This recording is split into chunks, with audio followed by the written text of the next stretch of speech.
Just wanted to give an update on my current status. It's been, I know, about 3 months since the last video that I made online. So, kind of recap from the last video, last October of 2021, I had optic neuritis in both eyes. We ran a bunch of tests. We didn't know what was the cause of optic neuritis. The end result is that I lost 50% of my retinal fiber thickness in my left eye and about 30% in my right eye. But other than that, the only end result was that I lost my peripheral vision in my left eye. I lost some vision, nasal vision in my left eye, but that was being covered by my right eye. My right eye was 100%. So other than losing my peripheral vision in my left eye, everything else was fine. Fast forward to February of this year, 2022, I started having losing vision in both eyes. I started getting a blind spot in my right eye. My left eye got a lot weaker. I thought I was having recurrent optic neuritis. Ran a bunch more tests. Everything was coming out normal. I thought I had chronic CRION, which is chronic recurrent idiopathic optic neuritis. Ran a bunch of tests. And I think the last video we were waiting on the results of NMO and MOD. The end result is that I was negative for both NMO, fortunately, and MOD. I had another MRI done.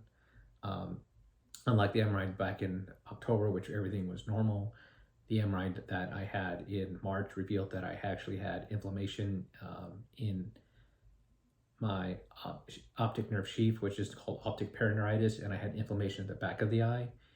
Upon seeing another specialist, it was revealed that I had posterior uveitis, or specifically cortiasis, which is essentially the inflammation of the part of the eye that is behind the retina that has all the blood vessels that feed the retina. So the inflammation in the back of my eye is about 4 times thicker than what it normally is. So out of 1 out of 10, in terms of 10 being the most severe, I have a level 8 in terms of severity of inflammation. So, but at the end of the day, what we discovered was, though we really couldn't definitively answer the question what caused the initial optic neuritis in October, we do believe that when I started having vision loss in both eyes in February, in terms of getting better and getting worse, that was caused by the posterior uveitis, which is a bit rare. Now, what triggered that is kind of unknown. It is caused by autoimmune. So at this point, I can say that I do have an autoimmune issue. What's triggering the autoimmune issue is still kind of unknown. It is a possibility I tested borderline for tuberculosis. I had subsequent tests that showed that I was negative for tuberculosis. There's a thing called what is called latent TB, when some people you can have TB but not actually have expressive symptoms, but your body is producing antibodies, and in some rare cases, the antibodies that you produce for TB can cause your immune system to attack your eyes, again, which is pretty rare. It's very, very possible that it is not TB. It's just an unknown immunoglobulin that your body produces that is just choosing to attack your nervous system, and in my case, the back of my eyes and the optic nerve sheath. The good news is that my optic nerve itself is 100% intact, and then my retinas haven't really changed their thickness since before February, which is a positive. So at this point, it's really a matter of just controlling the inflammation. So I went on IV steroids back in the beginning of April for 3 days, and then I had a 1-week taper on oral steroids. After the 1-week taper, my symptoms got a lot worse, and that was because I got off the taper too soon. I got put back on oral steroids, 60 milligrams a day. I was on that for about a month, and then my symptoms started getting better. When I started taping down my steroids, my symptoms got worse. So now I'm re-upping my dosage to about 50 milligrams a day. And so that's all started about 2 weeks ago. So I'm hoping that by increasing my oral steroid dosage, that should decrease inflammation and also reduce my symptoms, mainly the pain that I have in the back of my eyes, the burning pain, as well as the blurriness and fogginess of vision that I have. And again, it's mostly in my left eye. So kind of the takeaway of this is that there's 2 takeaways. Number one, do not underestimate the value of getting a second MRI with contrast and with that suppression, because even if you had a previous MRI that was all clear, If you're experiencing recurring symptoms, the new MRI could actually reveal that information. So if I had gotten the MRI back and done in February, when I first had the recurrence of symptoms, I would have started steroid therapy a lot earlier and the inflammation would not have gotten that bad. The good news is that, we've gotten time to stabilize my vision and hopefully reverse some of the, at least the vision loss that I'm currently experiencing. Again, I know it's not going to go back to 100%. If it can go back to where it was, hopefully before February, I'll be, 100% in favor of that. Somewhere in between, again, anything is better than where I'm at right now. And I'm so fortunate that I'm still able to drive, I'm still able to work and more or less function. So the other aspect of that is that I've also started immunosuppressants. I've started taking mycophenolate this week.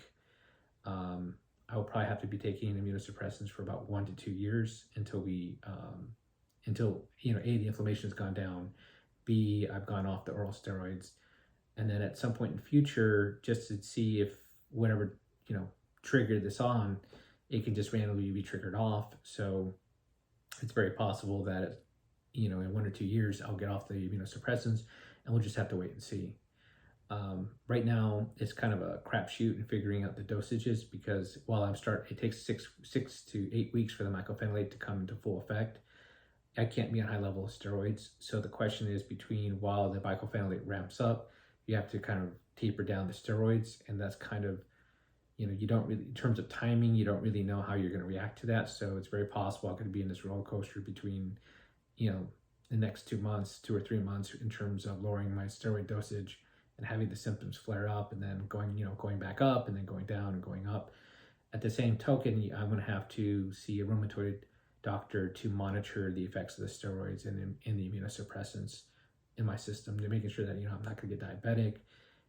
How is it affecting my white blood cell count, bone density, and other things, other biometrics, to make sure that the steroids aren't negatively affecting my health, as well as the immunosuppressants.